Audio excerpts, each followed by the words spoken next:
अस्सलाम वालेकुम। Class 10th lecture number 43 नज़्म में दाने करबला में गर्मी की शिद्दत। लेक्चर 42 में हमने इसके जो शायर थे मीर अनीस उनका तारुफ पढ़ा और हमने नज़्म के 6 अशार पढ़े हैं। अब हम नेक्स्ट पेज की रीडिंग करेंगे। इसी नज़्म अभी हमारी ये कंटिन्यू है, इसी को हम आज इसकी रीडिंग करेंगे। आप लोगों की बुक का पेज है 118 पेज के ऊपर पढ़ने जा रहे हैं हम। झीलों से चार पाए न उठते थे ताब शाम, मस्कन में मछलियों के समंदर का था मकाम। जब शायर ने नज़्म का आगाज किया, मंजर कशी है इस नज़्म में, मैदाने करबला के अंदर जो गर्मी की शिद्दत है उसकी मंजर कशी की गई है। तो जब नज़्म का आगाज किया तो शायर ने पहले ये कहा कि मैं तो इस मंजर को बयान ही नहीं कर सकता, मैं कैसे बयान करूं, मुझे तो डर है कि मेरी जुबान शमा की तरह जलने ना लग जाए। फिर अल्लाह की पनाह मांगी उस गर्मी से, उस वक्त की गर्मी से, उस हरारत से अल्लाह की पनाह मांगी। फिर ज़मीन और आसमान की रंगत बताई कि सुर्ख और जर्द हो चुकी थी। फिर ये बताया कि हवा जो थी वो आग बरसा रही थी, लू चल रही थी और ज़मीन पर मखलूक ठंडे पानी को तरस रही थी। धूप की वजह से दिन का रंग जो है वो काला हो चुका था और पानी भी, दरियाओं और नहरों का पानी भी सूख गया था और खौला हुआ था। यानी जैसे आग पे रखकर पानी को खौलाया जाता है, उबाला जाता है, ऐसे दरियाओं का पानी भी खौला हुआ था। अब वो इस बंद में जानवरों का जिक्र कर रहे हैं कि बाकी जो उन्होंने बताई हालातों वाकयात, अब वो जानवरों के हालातों वाकयात को बता रहे हैं। इसमें कह रहे हैं कि चार पाए का मतलब चार टांगों वाले जानवर। झीलें, झील जो होती है, नहरें, झीलें, तालाब, झीलों से चार पाए ना उठते थे, यानी चार टांगों वाले जानवर, मसलन गाय, भैंस, बकरी, भेड़े वगैरह, चार टांगों वाले जानवर ये सुबह से शाम तक, ताबा शाम, सुबह से शाम तक ये झीलों के अंदर ही पड़े हुए थे। गर्मी की शिद्दत की वजह से ये पानी में से उठ ही नहीं रहे थे। मस्कन में मछलियों के समंदर का था मकाम। मस्कन रहने की जगह, मछलियों के भी रहने की जगह, समंदर का मुकाम बन गया था। समंदर जो था, समंदर की गहराइयों में मछलियों ने भी अपना मस्कन बना लिया था, क्योंकि वो पानी में गर्मी की शिद्दत की वजह से पानी की तह पर आने से डर रही थी कि कहीं गर्मी की वजह से हम पानी की तह पे आके मर ना जाएं, और समंदर के अंदर उन्होंने रहने की जगह बना ली थी। आहू जो काहिले थे तो चीते स्याफाम, आहू हिरन, काहिले सुस्त, स्याफाम स्या जिल्द वाले। तो यहाँ पे शायर उन जानवरों का जिक्र कर रहे हैं जो बहुत ही तेज रफ्तार और बहुत ही फुर्तीले जानवर हैं। हिरन और स्या जिल्द वाले जो चीते होते हैं ये बहुत ही तेज रफ्तार और फुर्तीले जानवर हैं। तो शायर इसलिए उनकी मिसाल दे रहे हैं कि वो भी सुस्त पड़ गए थे, काहिले हो गए थे, सुस्त हो गए थे गर्मी की शिद्दत की वजह से, पत्थर पिघल के रह गए थे मिसले मोमे खाम। अब यहाँ पर भी शायर इंतहाई मुबालगा राय का जो है वो से काम ले रहे हैं कि मोमे खाम का मतलब है नरम मोम, कि पत्थर भी जो थे गर्मी की शिद्दत की वजह से पिघल गए थे, जैसे कि एक नरम मोम जो है वो पिघल जाती है, मोम पिघल के आग से जो है वो बिल्कुल पानी बन जाती है। इसी तरह आग से, गर्मी की शिद्दत की वजह से पत्थर भी पिघल के रह गए थे, ऐसे पिघल गए थे जैसे कि नरम मोम पिघल जाती है। सुर्खी उड़ी थी फूलों से, सब्जी गया से, पानी कुओं में उतरा था साए की चाह से। फूलों का जिक्र कर रहे हैं, सब्जे का, घास का जिक्र कर रहे हैं। गया का मतलब घास, फूलों की सुर्खी उड़ने का मतलब कि फूल जो थे, सुर्ख रंग के जो फूल थे, उनके धूप की शिद्दत की वजह से उनके रंग उड़ चुके थे, उनकी फूलों की सुर्खी खत्म हो गई हुई थी, और सब्जे की जो सब्जी थी, सब्ज रंग था, वो भी खत्म हो चुका था, और पानी भी कुओं से नीचे उतर चुका था। चाह का मतलब कुआं भी होता है और चाहत भी होता है, कि पानी भी कुओं में से नीचे उतर गया था। नीचे उतरने का मतलब कि एक जो पानी का लेवल होता है, जो एक पानी की सतह होती है जमीन के अंदर, जहां तक पानी होता है, उस सतह से नीचे पानी चला गया था। तो कुओं में पानी भी नीचे उतर गया था, इस कदर शदीद गर्मी थी। कोसों किसी शजर में ना गुल थे ना बरगोबार, कोसों दूर दूर तक, शजर दरख्त, गुल फूल, बरगो बार पत्ते और फल। दूर दूर तक किसी दरख्त पर किसी फूल का, पत्ते का और फल का नामो निशान तक न था। एक एक नखल जल रहा था सूरते चनार। चनार जो है ये भी एक दरख्त है, सुर्ख रंग का दरख्त होता है चिनार का दरख्त। सूरते चनार, चनार के दरख्त की तरह। नखल का मायने भी दरख्त है।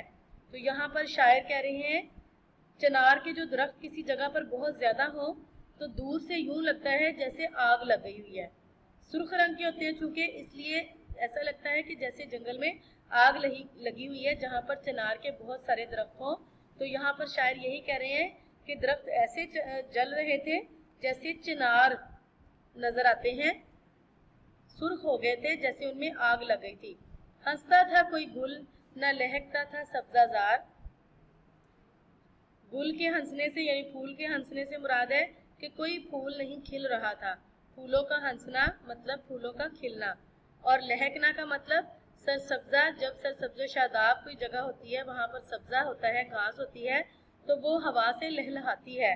तो सब्जाजार यानी हरा भरा जंगल जो था वहां पर भी कोई सब्जा लहलहा नहीं रहा था, लहक नहीं रहा था, क्योंकि वहां पे सब्जा रह ही नहीं गया था गर्मी की शिद्दत की वजह से। कांटा हुई थी सूख के हर शाखे बारदार।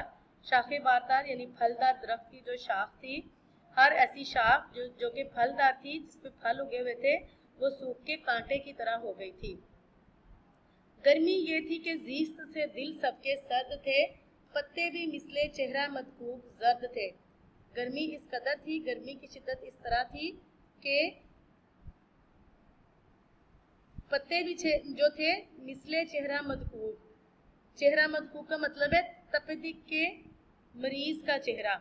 तपेदिक जो है वो एक ऐसा मर्ज है जिसमें के रंगत जो है वो जर्द हो जाती है। तो शायर यहाँ पर तपेदिक के मरीज के चेहरे का जिक्र करके उसकी मिसाल दे रहे हैं। शायर कह रहे हैं कि वो ऐसे था कि जैसे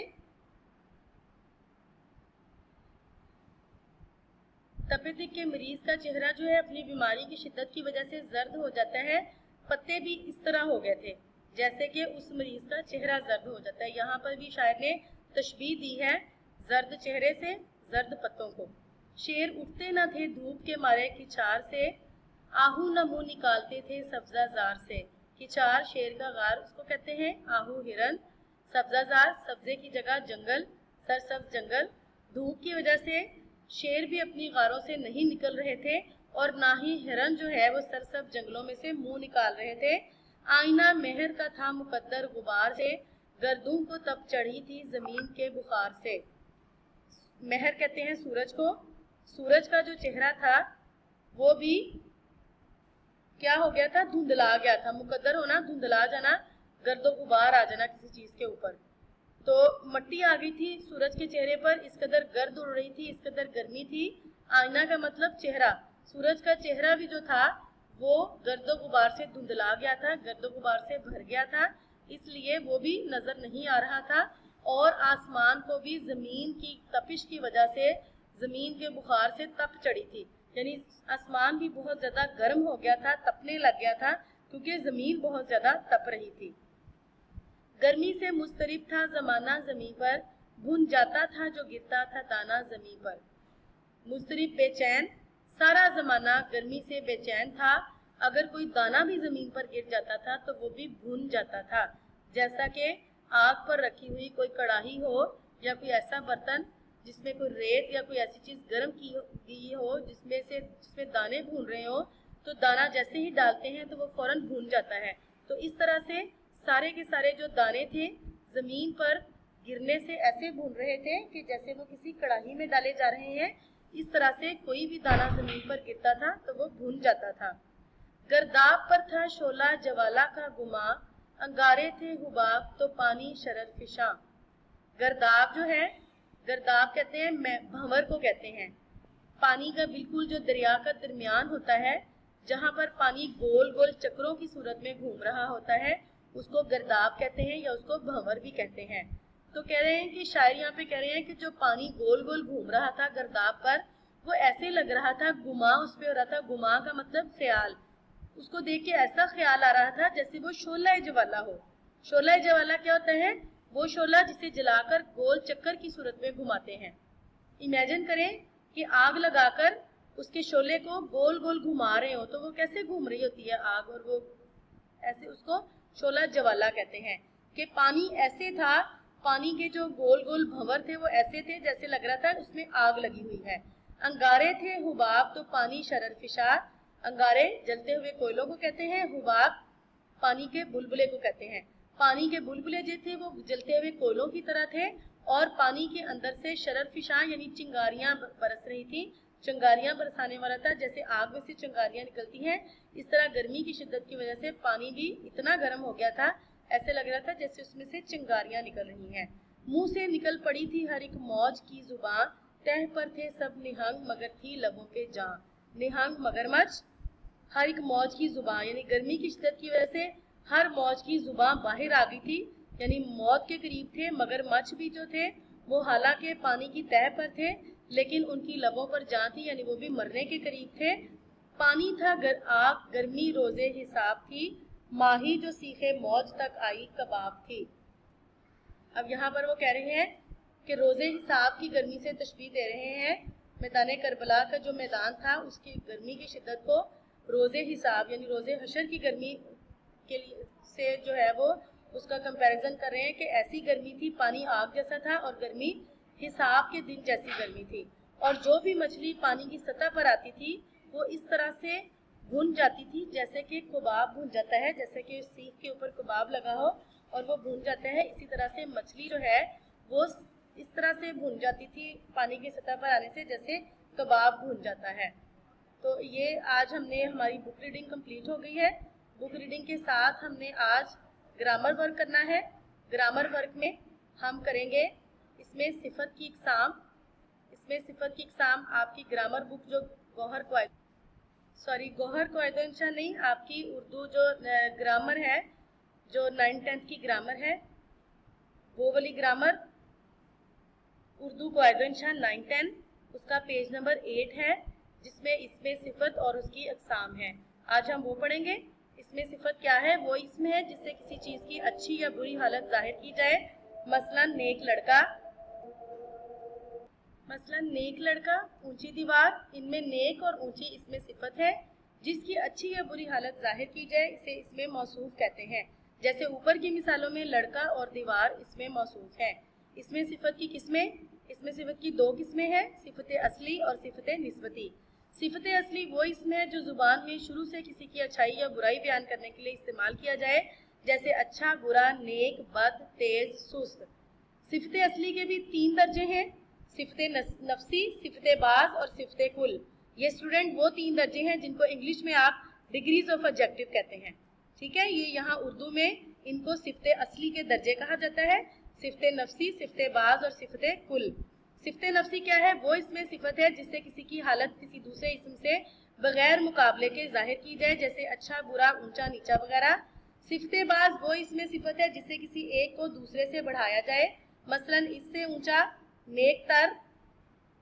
صفت کل وہ اس میں صفت ہے جو جس سے ایک کو دوسرے سب سے بڑھایا جائے, جیسے سب سے اونچا, بلند ترین, نیک ترین.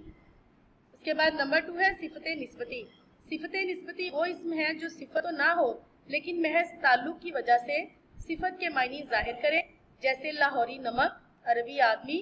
ان دونوں میں لاہوری کا لفظ لاہور سے اور عربی کا لفظ عرب سے تعلق کو ظاہر کرنے کی وجہ سے صفت نسبتی کہلاتا ہے. اس کے بعد صفت نسبتی بنانے کے طریقے ہیں. یہاں پہ یہ 7 طریقے بتائے ہوئے ہیں. ان ساروں طریقوں کو آپ نے پڑھ کے اور اس کے اندر جو مثالیں ہیں ان مثالوں کو آپ نے یاد کرنا ہے, جیسے نمکین ہے, سنگین ہے, رنگین ہے. یہ سارے کے سارے مکی, مدنی, مٹیالہ, جیالہ, شرمیلا, رنگیلا, زہریلا. یہ آپ سے آپشن میں پوچھے جا سکتے ہیں کہ درج ذیل میں سے اس میں صفت چنیں یا صفت نسبتی چنیں. ٹھیک ہے, تو یہ آپ کو یاد ہونے چاہیے. اس کے بعد پیج نمبر 9 کے اوپر اسٹوڈنٹ صفت مشبہ ہے. صفت مشبہ ایسا اس میں صفت ہے جو موصوف کی ذات اور حقیقت سے تعلق رکھے, جیسے شریف, رذیل, بخیل, سرخ, سیاہ. یہ صفت موصوف کی ذات میں مستقل رہتی ہے, اسے صفت ذاتی بھی کہتے ہیں. یعنی جو صفت ذاتی ہے وہی صفت اصلی ہے، اور یہی آپ لوگوں کی آج کی ڈائری ہے۔